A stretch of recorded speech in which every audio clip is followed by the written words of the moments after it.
fucking love you. Oh yeah. That's my baby, yeah. Assalamualaikum warahmatullahi wabarakatuh. Perkenalkan, saya Reka Lemana Sipa dari Prodi Bimbingan dan Konseling kelas 1B. Di sini saya akan mempresentasikan makalah tentang hakikat manusia dalam pandangan Islam. Makalah tentang hakikat manusia dalam Islam ini terdapat 6 poin.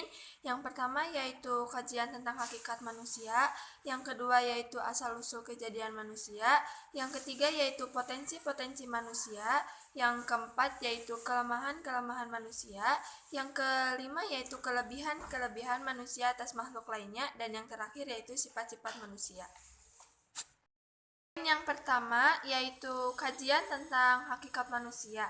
Manusia diciptakan oleh Subhanahu wa Ta'ala, berasal dari saripati tanah, lalu menjadi makhluk yang paling sempurna yang memiliki berbagai kemampuan.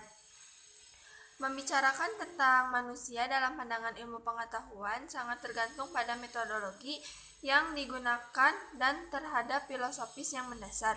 Dengan demikian, Al-Quran memandang manusia sebagai makhluk biologis, psikologis, dan sosial. Manusia sebagai bashar, tunduk kepada Allah sama dengan makhluk lainnya. Manusia sebagai insan dan anas bertalian dengan hembusan roh Allah yang memiliki kebebasan dengan memilih tunduk atau menentang takdir Allah. Poin yang kedua yaitu asal-usul kejadian manusia.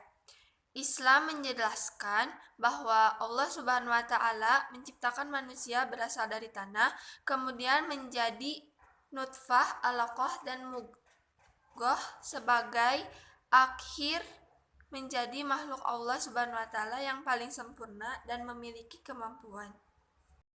Yang ketiga yaitu tentang potensi-potensi manusia.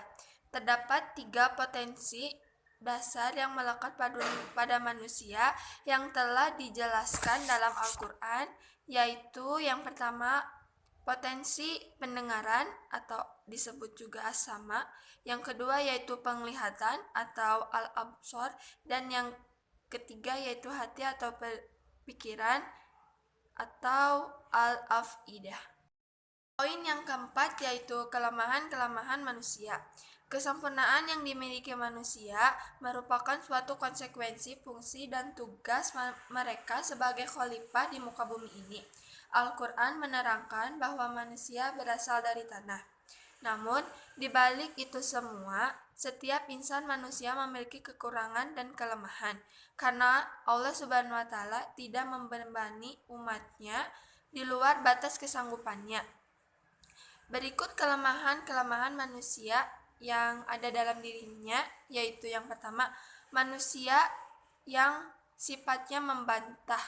Yang kedua, manusia selalu zalim dan bodoh. Yang ketiga yaitu manusia bersifat melampaui batas. Yang selanjutnya yaitu manusia bersifat keluh kesal dan kikir. Yang selanjutnya atau yang terakhir yaitu manusia bersifat tergesa-gesa. Poin yang selanjutnya yaitu kelebihan-kelebihan manusia atas makhluk lainnya. Dalam banyak ayat Al-Quran memuji-muji manusia karena memiliki keistimewaan dibandingkan ciptaan Allah lainnya. Keistimewaan inilah yang menjadikan manusia memiliki posisi yang lebih mulia dan utama dari malaikat sekalipun. Apa saja sih keistimewaan yang dimiliki manusia yang telah disebutkan dalam Al-Quran? Yaitu yang pertama, manusia memiliki ilmu pengetahuan. Yang kedua yaitu manusia mampu mengungkap rahasia alam semesta.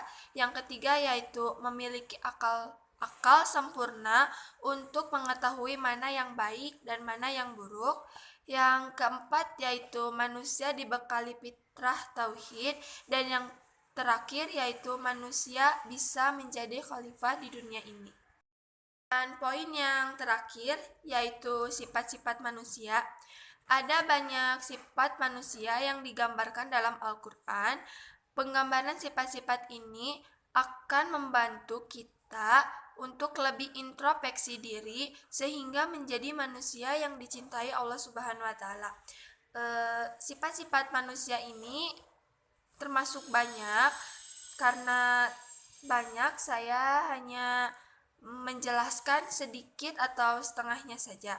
Yang pertama yaitu manusia itu lemah, yang kedua manusia itu gampang terpedaya, yang selanjutnya itu manusia itu lalai, yang keempat yaitu manusia penakut, yang kelima yaitu manusia sering bersedih hati, yang keenam yaitu manusia sering tergesa-gesa, yang ketujuh yaitu manusia suka membantah, dan yang terakhir yaitu manusia yang suka berlebih-lebihan. Mungkin sekian yang dapat saya sampaikan, kurang dan lebihnya saya mohon maaf. Wassalamualaikum warahmatullahi wabarakatuh.